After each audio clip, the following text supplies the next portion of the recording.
Hello दोस्तों, मैं आपका एडी सर अपने YouTube channel SSC exam city पे आपका स्वागत करता हूं। अब मैं इससे पहले डिस्कस करें, जैसा कि आप थंबनेल देख रहे हैं कि आज हम बात करेंगे रणनीति पे। क्या रणनीति ऐसी होनी चाहिए या फिर मैंने क्या रणनीति ऐसी अपनाई थी जिससे सारे एग्जाम एसएससी के क्रैक होते चले गए सीरियल से। तो मैं भी बस 3-4 महीने पहले ही तैयारी करना स्टार्ट करता था और एग्ज़ाम क्वालिफाई कर लेता था, फाइनल सेलेक्टेड हो जाता था। तो बस मैं इससे पहले डिस्कस करें इससे पहले मैं बताना चाहता हूँ कि मैं एसएससी सीजीएल 17 फाइनल सेलेक्टेड, 18-19 का प्रोसेस चल रहा है और एसएससी स्टेनो 18 और 18 फाइनल सेलेक्टेड और 19 में प्रोसेस अभी जारी है। शॉर्ट स्किल टेस्ट अभी बचा हुआ है। तो मैंने कैसे तैयारी की, सीजीएल का एग्ज़ाम मैंने अभी तक नहीं दिया, बिल्कुल अभी तक नहीं दिया। एक ही बार दिया था 16 में, इसके बाद से नहीं दे पाया। तो आज हम बात करेंगे कि क्या हमारी रणनीति होनी चाहिए जिससे अगर आप सीजीएल की भी तैयारी कर रहे हैं तो आपके लिए भी बहुत उपयोगी है कि हमें क्या बेस लेकर तैयारी की जाए और कैसे तैयारी करें, कैसे टाइम टेबल बनाएं, कैसे अपने आप को मैनेज करें कि जिससे एग्जाम क्वालिफाई हो पाए आपका। तो आज हम इसी टॉपिक को लेकर के आए हैं और जैसा कि आप थंबनेल पे देख रहे हैं कि ये सब मैंने विदाउट बुक्स किया, लेकिन इसके साथ ही बस 2 बुक्स ऐसी थी जिसे मैंने इस्तेमाल किया है। वो कौन कौन सी बुक्स हैं? एक तो बुकैब की ब्लैक बुक है, बस इनका इस्तेमाल मैंने किया था, बाकी कोई बुक का इस्तेमाल मैंने नहीं किया है। एक तो अपनी ब्लैक बुक हो गई, इसके बाद मैथ में आती है जो राकेश यादव जी की है, अर्थमेटिक और एडवांस की।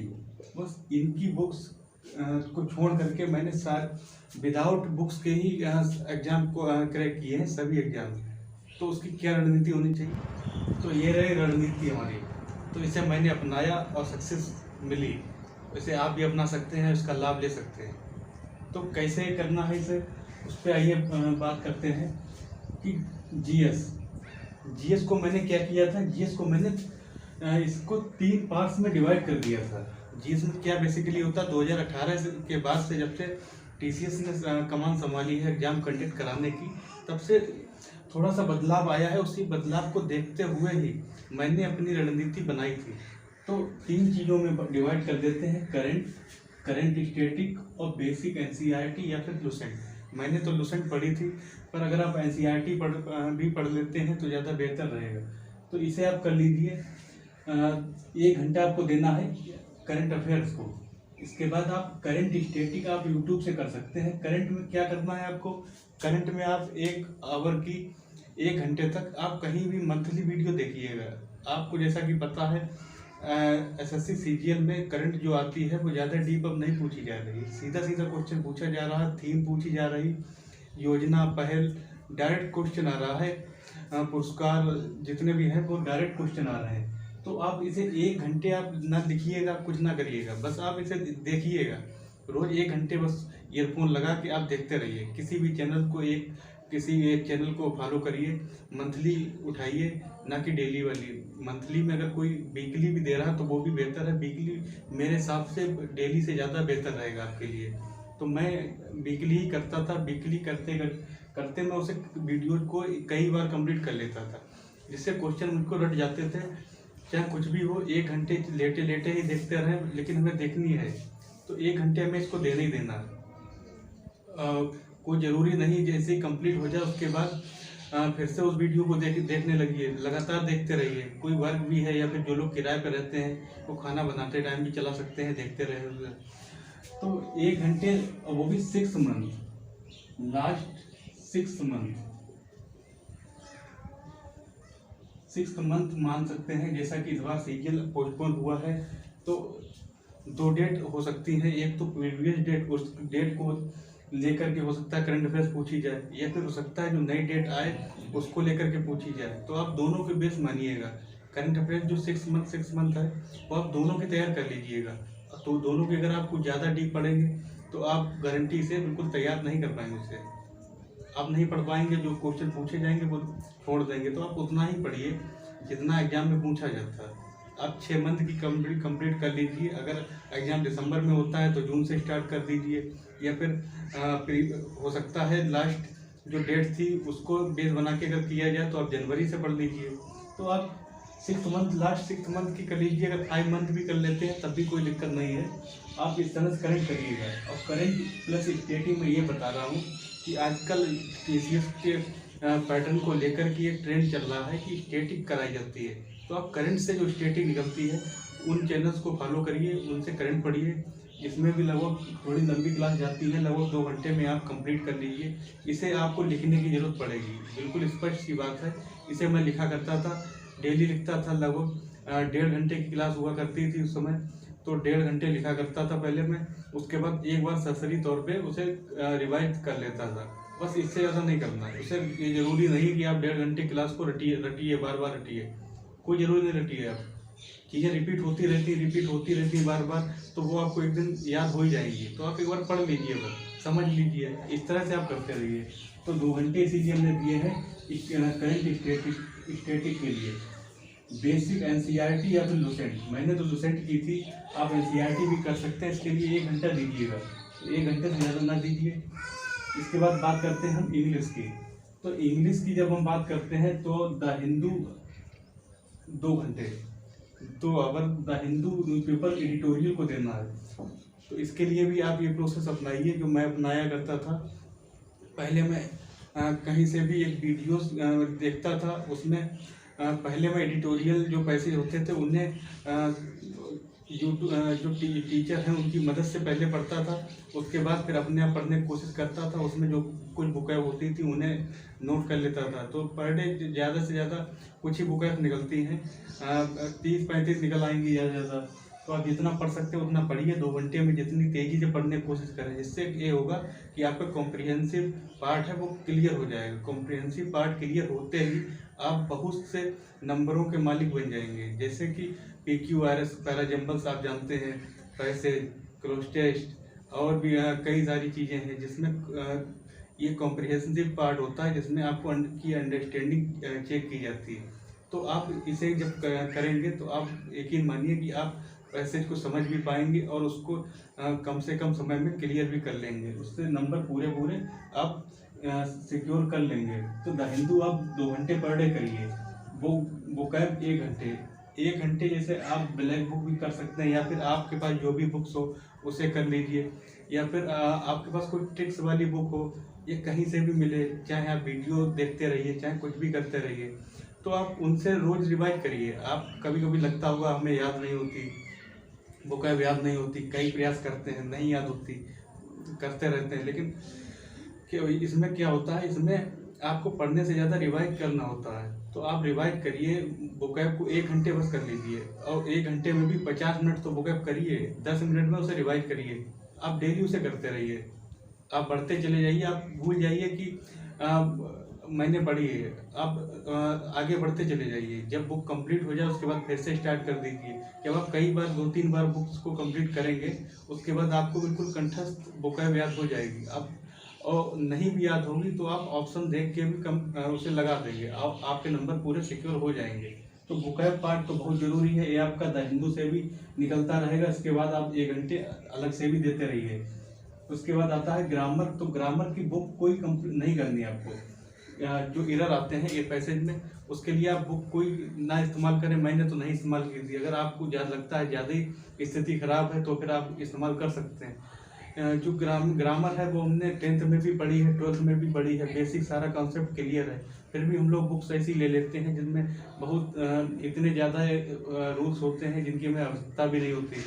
तो आजकल जो आवश्यकता है, आप प्रीवियस क्वेश्चन देखिए, बैंक के देखिए, आप अदर चीज़ों के देखिए, आप ये करते रहिए। तो आप कोशिश ये करिए कि द हिंदू से बने हुए जो एरर वाले क्वेश्चन हैं उन्हें सॉल्व करने की कोशिश करिए, उनके रूल तुरंत लिख लीजिए, वही बस करते रहिए। तो आप एरर की कहीं से भी प्रीवियस ईयर के क्वेश्चन की वीडियो आप रोज अपडेट करते रहिए। 1 घंटे आप देखते रहिए, जो भी रूल आए उन्हें समझ लीजिए। आपको याद नहीं करना है ज़्यादा, आप बस समझते रहें, आपको याद खुद ही हो जाएंगे। तो आपको 1 घंटे एरर के लिए अलग से देना है, क्योंकि ये एरर के लिए इसलिए देना पड़ा हमें क्योंकि जो रणनीति है उसमें अगर एरर को अलग से 1 घंटे नहीं देंगे हम, तो यह हमारा वीक पॉइंट हो जाएगा। और ये रणनीति ऐसी सजाई गई है, इसमें बिल्कुल एक एक पहलू पे ध्यान दिया गया है, आपका कोई भी पॉइंट कमज़ोर नहीं रह सकता। तो आपको बस इतना करना है, अभी अगर आपको ये लग रहा हो कि बहुत सी चीज़ें इन्होंने छोड़ दी हैं, तो आप ये मानिए कि वीडियो जब तक आप पूरी देखेंगे तो आपको सब क्लियर हो जाएगा कि हाँ, एक भी चीज़ नहीं छूटी है जो जिस पे स्कोर नहीं कर सकते हैं इस रणनीति के द्वारा। तो 1 घंटे हम इरर करेंगे। इसके बाद बात आती है मैथ की। तो मैथ हम नीचे लिख देते हैं। मैथ में 2 सेक्शन होते हैं हमारे, अर्थमेटिक और एडवांस मैथ। तो इसकी बुक आती है राकेश यादव जी की। तो इसे कंप्लीट कर ली थी मैंने, इसे कई बार कर ली थी। इसमें हमें खास बात ये लगी थी, इसमें एग्जाम्पल्स बहुत सारे दिए थे। इसमें ये होता है एग्जाम्पल्स लगाने के बाद जो रूल्स होते हैं वो में रट जाते हैं, फार्मूले रट जाते हैं, ट्रिक्स रट जाती हैं। तो उसके बाद जब एक्सरसाइज आती है तो 600 क्वेश्चन एग्जाम्पल लगाने के बाद अगर 800 क्वेश्चन आते हैं तो हम उन्हें आराम से लगा लेते हैं। हमें पन्ने पलटने की ज़्यादा जरूरत नहीं पड़ती। तो प्रैक्टिस हमारी दोनों हो जाती है, देख देख करके भी और डायरेक्ट भी क्वेश्चन हम सॉल्व कर लेते हैं। तो इसे आप लगभग 2-2 घंटे दीजिएगा। 2 घंटे डेली करिए आप इसे, क्योंकि ये दोनों में सिलेबस लगभग देखेंगे तो चैप्टर तो इसमें अर्थमेटिक में ज़्यादा है, पर जो सिलेबस है, जो नंबर ऑफ क्वेश्चन हैं, वो लगभग सेम बराबर है। तो 2 घंटे आप इन्हें दीजिएगा। इसके बाद आपको क्या करना है, एक तो सबसे मेन पॉइंट आपका यही है जो सबसे ज़्यादा स्कोर कंटेन करता है, वो है आपका वो डेली प्रैक्टिस सेट, वो भी online. Online practice set market में बहुत उपलब्ध है, आप कोई भी परचेज कर सकते हैं। अब किस किस के लगाने हैं प्रैक्टिस सेट आपको? एसएससी सीजीएल टायर फर्स्ट के अगर आप लगाते हैं तो आप एक दिन में कम से कम 2 लगाएंगे पर डे आपको 2 प्रैक्टिस सेट लगाने हैं। टीयर फर्स्ट अगर है आपका, आप टीयर फर्स्ट का लगाते हैं।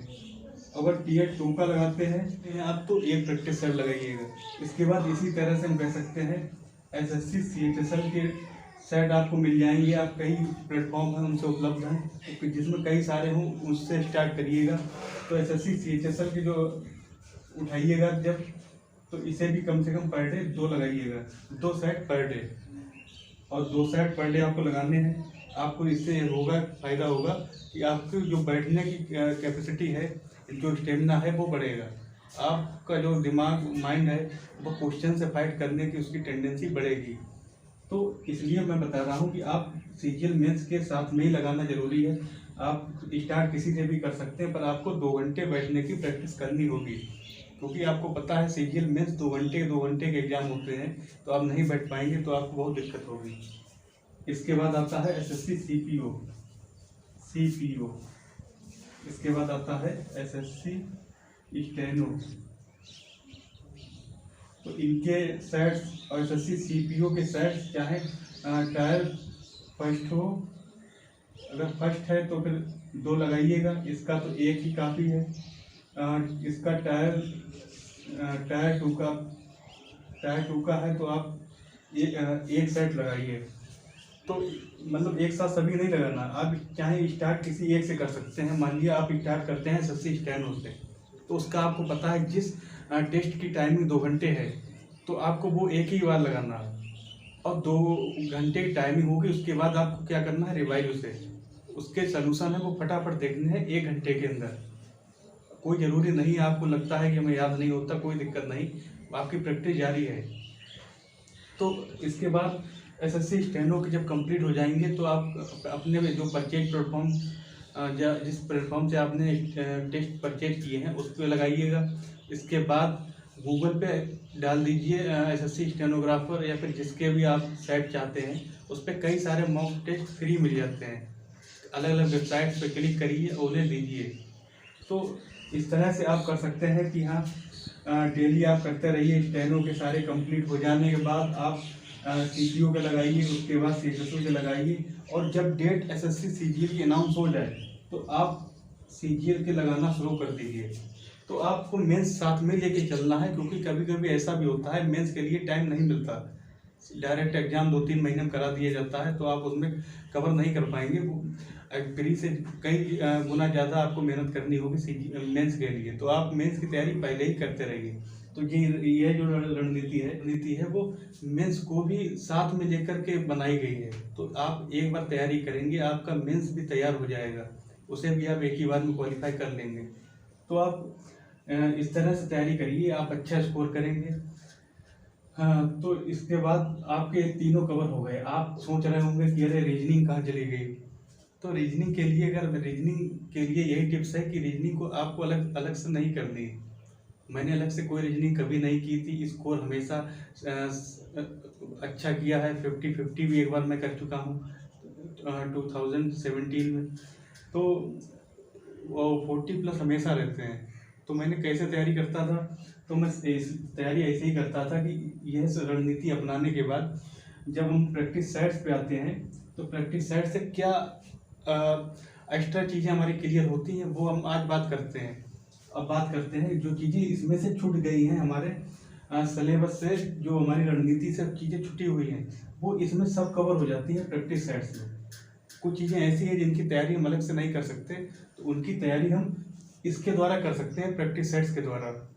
तो प्रैक्टिस सेट्स में क्या क्या चीज़ें क्लियर होती हैं, जब आप प्रैक्टिस सेट्स डेली लगाते हैं तो आपकी रीजनिंग, अगर आपकी रीजनिंग बहुत ज़्यादा खराब है तो आप कोई बेसिक कहीं से कंप्लीट कर लीजिए, कहीं भी से भी सिलेबस थोड़ा थोड़ा देख लीजिए। उसके बाद आप प्रैक्टिस सेट्स जब लगाएंगे तो आपकी रीजनिंग कंप्लीट पूरी हो जाएगी। तो उसके बाद जीएस में कुछ चीज़ें हैं तो वो तो आपको अलग से इसीलिए करनी है क्योंकि प्रैक्टिस सेट से जीएस का नाम मात्र ही प्रैक्टिस हो पाती है। पर इंग्लिश और मैथ ऐसी चीज़ें हैं जिसमें प्रैक्टिस सेट में बहुत फ़ायदा मिलेगा। टाइम का जो मैनेजमेंट है वो मैथ का आपका प्रैक्टिस सेट से ही क्लियर होगा, बढ़िया होगा। और इंग्लिश के लिए जैसे है, इंग्लिश में क्या क्या फ़ायदा मिलेगा आपको, इंग्लिश में जो आपका कॉम्प्रिहेंसिव चीज़ें हैं जैसे कि PQRS, पैराजंबल